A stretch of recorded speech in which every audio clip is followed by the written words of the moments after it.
Lahore high court ने वज़ीर आला पंजाब को एक दिन और दे दिया। परवेज़ इलाही को डी नोटिफाई करने के खिलाफ दरख्वास्त की समाअत कल तक मुलतवी कर दी गई। दरख्वास्त पर समाअत लाहौर हाई कोर्ट के जस्टिस आबिद अजीज़ शेख की सरबराही में 5 रुकनी बेंच ने की। लाहौर हाई कोर्ट ने रिमार्क्स में कहा कि आइन गवर्नर को एतमाद के वोट की तारीख मुकर्रर करने का इख्तियार नहीं दे रहा। वज़ीर आला पंजाब को 24 घंटे ऐवान की अक्सरियत का एतमाद हासिल होना चाहिए। अदालत ने वज़ीर आला की जानिब से असम्बली ना तोड़ने की यकीन दहानी पर कल तक अमल दरामद की हिदायत करते हुए समाअत मुलतवी कर दी। पंजाब असम्बली का इजलास 2 घंटे ताख़ीर से शुरू। अपोजिशन अरकान का एहतजाज, स्पीकर डाइस के सामने आकर नारेबाजी की।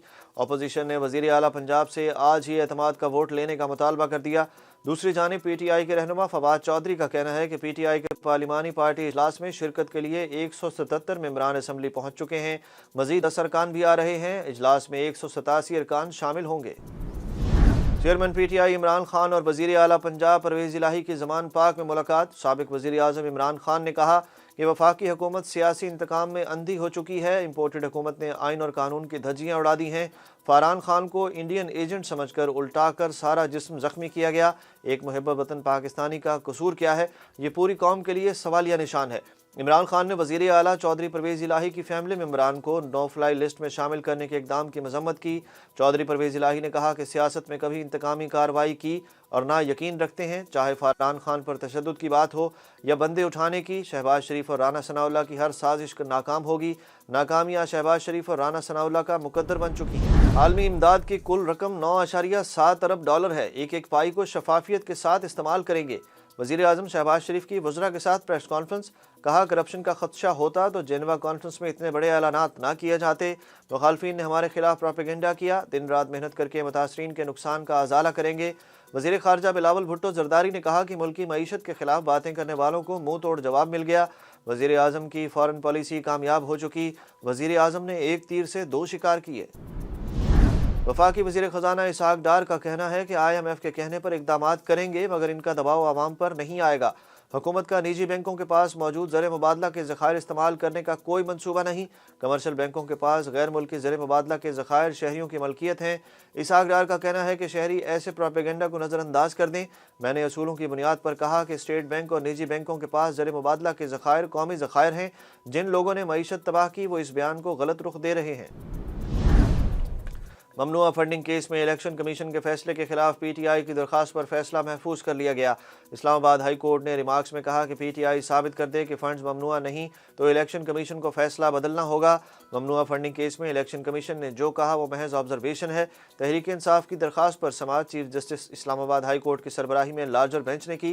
लार्जर बेंच ने दलाइल सुनने के बाद फैसला महफूज किया। सुप्रीम कोर्ट ने अटॉर्नी जनरल के इस्तीफे और तकर्री के मामले का नोटिस ले लिया। सुप्रीम कोर्ट ने अटॉर्नी जनरल के इस्तीफे और तकर्री का रिकॉर्ड 17 जनवरी को तलब कर लिया। जस्टिस काजी फाइज ईसा की सरबराही में 2 रुकनी बेंच ने हुक्मनामा जारी किया। काजी फाइज ईसा ने additional attorney general Aamir Rahman से सवाल किया कि मुल्क अटॉर्नी जनरल के बगैर कैसे चल रहा है। उन्होंने हुक्म दिया कि आइंदा समाअत पर सेक्रेटरी कानून अटॉर्नी जनरल के इस्तीफे और नई तकर्री के रिकॉर्ड के साथ पेश हों। सिंध में बल्दियाती इंतखाबात के लिए GHQ ने फौज और रेंजर्स की पोलिंग स्टेशन पर तैनाती से माजरत कर ली। वजारत दाखिला ने कराची और हैदराबाद की बल्दियाती इलेक्शन के मामले पर GHQ के जवाब के बाद जवाबी खत लिखकर इलेक्शन कमीशन को आगाह कर दिया। वजारत दाखिला के जवाबी खत में कहा गया कि 15 जनवरी को हसास पोलिंग स्टेशन के बाहर फौज और रेंजर्स की तैनाती की दरख्वास्त की गई, जिस पर GHQ ने कहा कि सूबाई हुकूमत स्टैटिक तैनाती फराहम करने की जिम्मेदार है। सिविल आर्म्ड फोर्सेज और फौज सिर्फ दूसरे या तीसरे दर्जे पर तैनात की जा सकती हैं।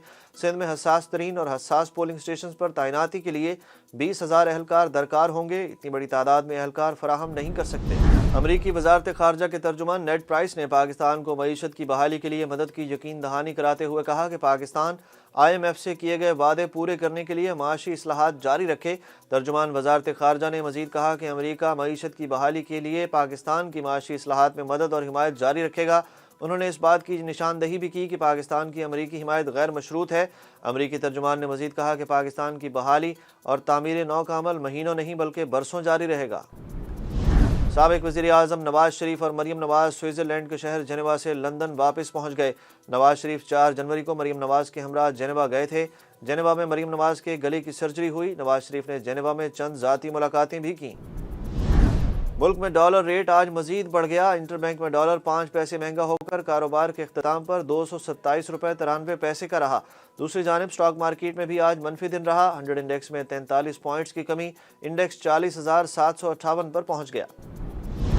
سندھ ہائی کورٹ نے پاکستانی اداکارہ مہوش حیات کے خلاف سوشل میڈیا پر موجود مواد ہٹانے کا حکم دے دیا۔ یوٹیوبر عادل راجہ کی جانب سے نازیبہ الزامات پر کبریٰ خان کے بعد معروف اداکارہ مہوش حیات بھی عدالت پہنچ گئیں۔ مہوش حیات نے عادل راجہ کے خلاف سندھ ہائی کورٹ میں درخواست دائر کی۔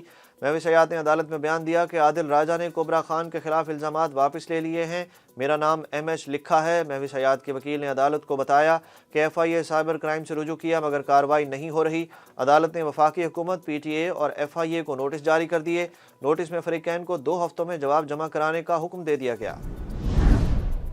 اور دوسرے ون ڈے میں نیوزی لینڈ کی پاکستان کے خلاف بیٹنگ جاری۔ پاکستانی بولرز کے سامنے کیوی بیٹنگ لائن لڑکھڑا گئی۔ نسیم شاہ نے دوسرے میچ میں بھی پہلے اوور میں پہلی وکٹ لی۔ طویل انتظار کے بعد پاکستان کو دوسری کامیابی بھی نسیم شاہ نے دلائی۔ مہمان ٹیم کی آدھے سے زائد ٹیم پویلین لوٹ گئی۔ پاکستان کو 3 میچوں کی سیریز میں 1-0 کی برتری حاصل ہے۔